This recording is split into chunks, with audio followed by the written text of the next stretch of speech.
TVS Nightline, and here are the headlines for tonight.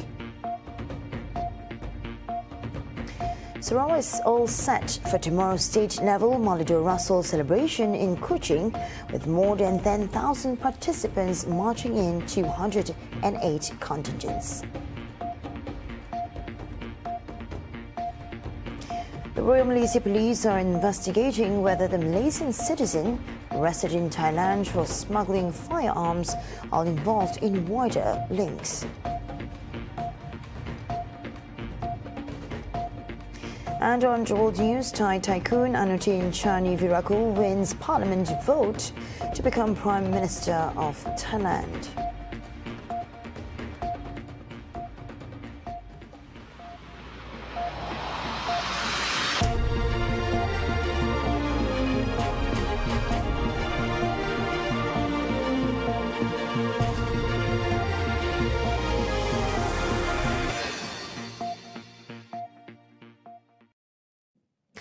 We begin with this news.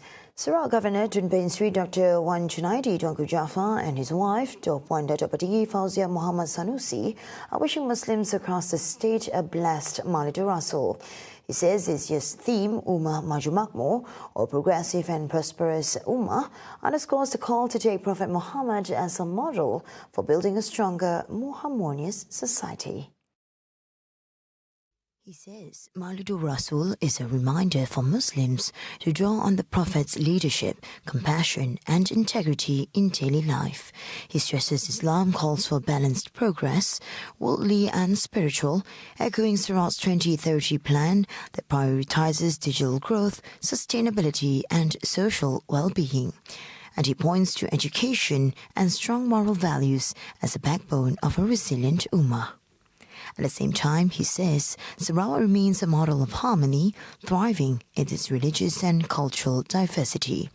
Pointing to the State Sovereign Wealth Future Fund, he says its strategic move to secure the people's well-being and safeguard future generations. Marking MAULIDUR RASUL, he's calling on Muslims to renew their commitment to the Prophet's teachings for faith, for Sarawak and for a stronger future. Sarawak is all set for tomorrow's stage-level MAULIDUR RASUL celebration in Kuching, with more than 10,000 participants marching in 208 contingents. Deputy Minister in the Prime Minister's Department, Dr. Abdul Rahman Junaidi, calls the massive turnout a powerful show of unity and solidarity among Muslims in the state. Jadi ini menunjukkan bahawa dari segi sambutan masyarakat kepada sambutan MAULIDUR RASUL yang kita anjurkan setiap tahun begitu mengalahkan, dan juga ia menunjukkan bahawa usaha kita untuk memastikan bahawa perpaduan serta silaturahim sama kita sentiasa kita tingkatkan melalui perayaan-perayaan seperti ini.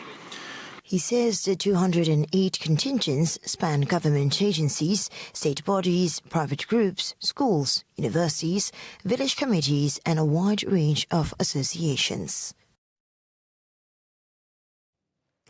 The Singaporean community in Sarawak came together to celebrate Singapore's 60th National Day with a special gathering in the city earlier today.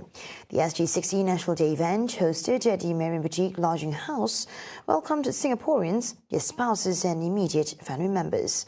Organised by the Singaporean community in the state, the event was also attended by the Deputy High Commissioner at the Singapore High Commission in Kuala Lumpur, Shivakumar Nair, and Councillor Political at the Singapore High Commission in Kuala Lumpur, Charlene Chan. Deputy Youth, Sports and Entrepreneur Development Minister Dato' Jel Rendam Jabu, who officiated the celebration, praised the close ties between Sarawak and Singapore. Rendam also highlighted the long-standing connections between both sides, citing history, economic links and cultural similarities. He also expressed hope for Singapore to set up a consulate office in Kuching to better serve its citizens, further commending Singaporeans in Sarawak for embracing the local way of life, saying diversity was a uniting strength.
Welcome back. The Royal Malaysia Police PDRM are investigating whether the Malaysian citizen arrested in Thailand for smuggling firearms is involved with an organised crime syndicate or merely acted as a transporter. Home Minister Datuk Sri Saifuddin Nasution Ismail says his ministry has received a full briefing regarding the case.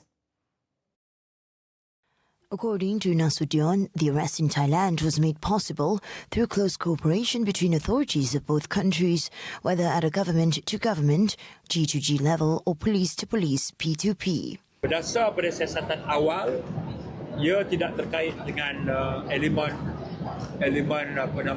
sindiket ataupun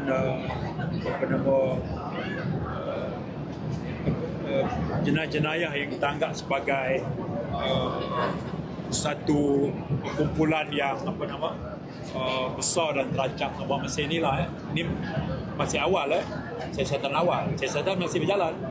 Thailand pun siasat, kita pun buat profiling. Previously, media reported that a 42-year-old Malaysian man was arrested in Danok, Sadao, Thailand last Saturday after Thai police discovered 2 M16 rifles and 450 rounds of ammunition hidden in his car. The suspect reportedly confessed to receiving 10,000 ringgit as payment to smuggle the firearms into Malaysia. Prime Minister Datuk Sri Anwar Ibrahim will be in talks with the leaders of Thailand and Indonesia following the ongoing unrest in both countries. However, Anwar says that his move will only be made after the situations in both countries have winded down and returned to order. Saya jumpa Presiden Prabowo Subianto di Beijing. Dia maklum keadaan tambah baik dan kita doakan yang sebaik mungkin untuk Indonesia kerana bukan sahaja negara ASEAN tapi negara sahabat, keluarga, rumpun. Begitu juga perkembangan terakhir di Thailand. Kita harap pembentukan kerajaan baru akan disegerakan dan saya sebaik saja semua teratur, saya akan hubungi mereka segera mungkin.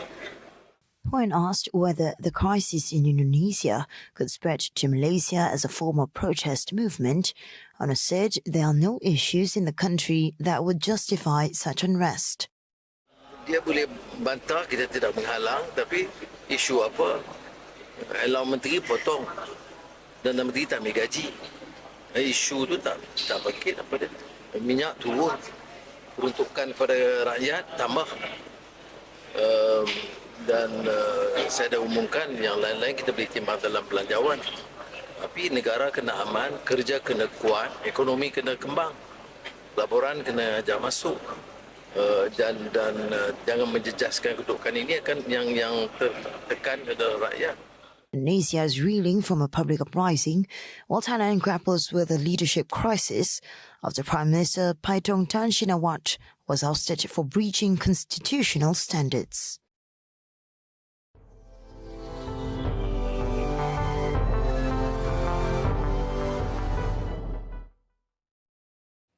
And now on to world affairs.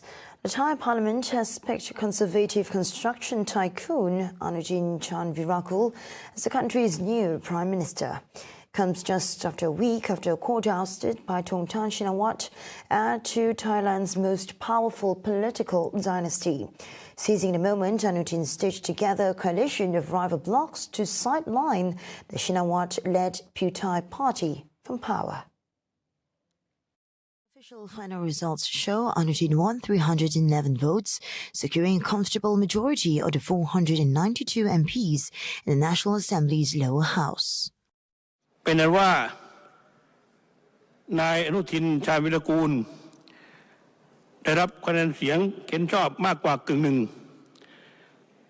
ของจำนวนสมาชิกทั้งหมดเท่าที่มีอยู่ของสภาผู้แทนราษฎรดังนั้นที่ประชุมมีมติเห็นชอบแต่งตั้งให้นายอนุทินชาญวีรกูลเป็นนายกรัฐมนตรีตามรัฐธรรมนูญมาตรา159ขอแสดงความยินดีด้วยครับ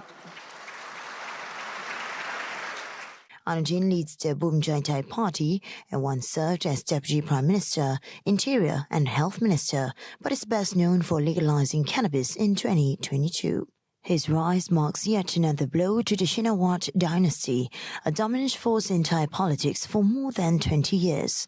The populist movement, long at odds with the pro-military establishment, is now reeling from mounting legal and political setbacks. Phewthai's own candidate, former Justice Minister Chaikasem Nitisiri, trailed far behind, winning barely half of Anujin's votes.